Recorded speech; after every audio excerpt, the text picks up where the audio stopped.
En el año 1517, Carlos de Habsburgo se disponía a viajar desde Bruselas a la península para posesionarse de las coronas de Castilla y Aragón. En aquel tiempo la situación en los reinos hispánicos era bastante problemática. La muerte de Fernando el Católico, acaecida en 1516, planteaba graves incógnitas sucesorias. Acababa de morir también el anciano cardenal Cisneros, regente en Castilla desde la muerte de Fernando.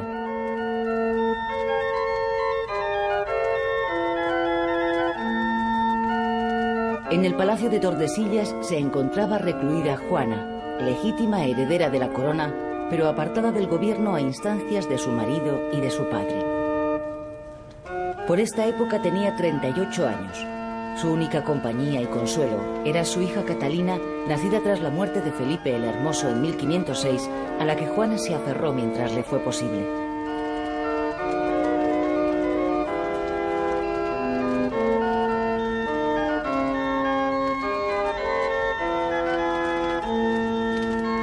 Desde que llegara a Tordesillas, su retiro se irá convirtiendo paulatinamente en un encierro, su palacio en una cárcel y su rebeldía en una excusa para exhibir su posible locura. ¿Estaba Juana realmente loca o fue víctima de las ambiciones sucesivas de un esposo, un padre y un hijo?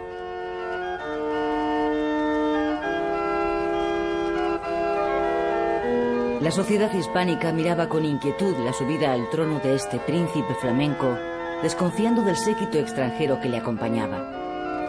¿Cómo reaccionarían el pueblo, la nobleza y la propia Juana ante las pretensiones de Carlos?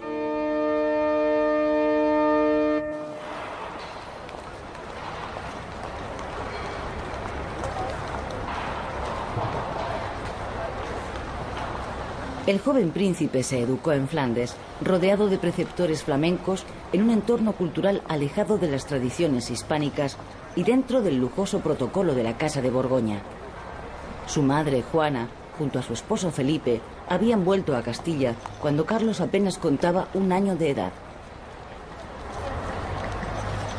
Entre todas las ciudades que guardan la memoria de Carlos, es en Bruselas donde se inició su reinado en el año 1516, cuando a la muerte de Fernando el Católico es proclamado su sucesor.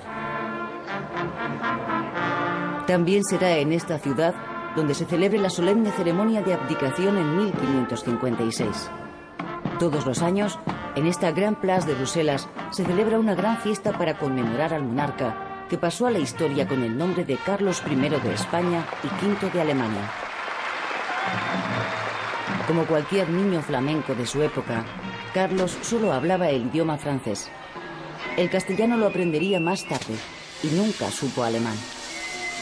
El francés era la lengua que utilizaba para cartearse con sus hermanos, así como la lengua oficial del imperio. Esta etapa de la historia supuso la inclusión de los reinos hispánicos en un proyecto imperial que abarcó más de medio mundo.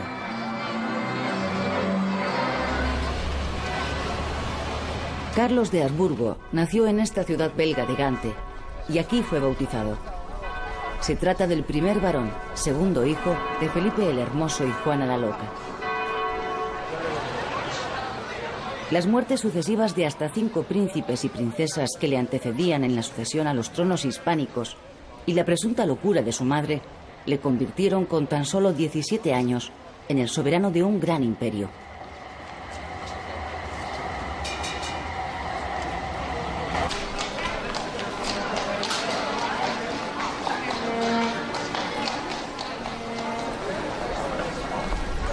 Carlos recibió una herencia inmensa, producto de la política matrimonial de sus 4 abuelos, representados en esta sala renacentista del franconato de la ciudad de Brujas.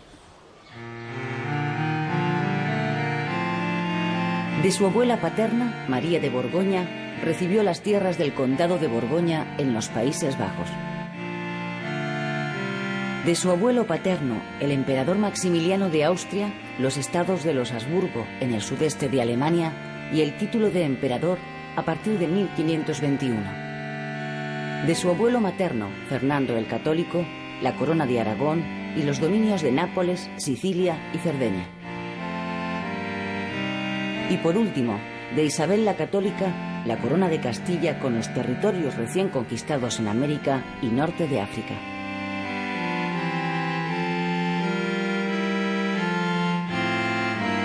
Él, por su parte, añadiría varios territorios más a este imperio inacabable.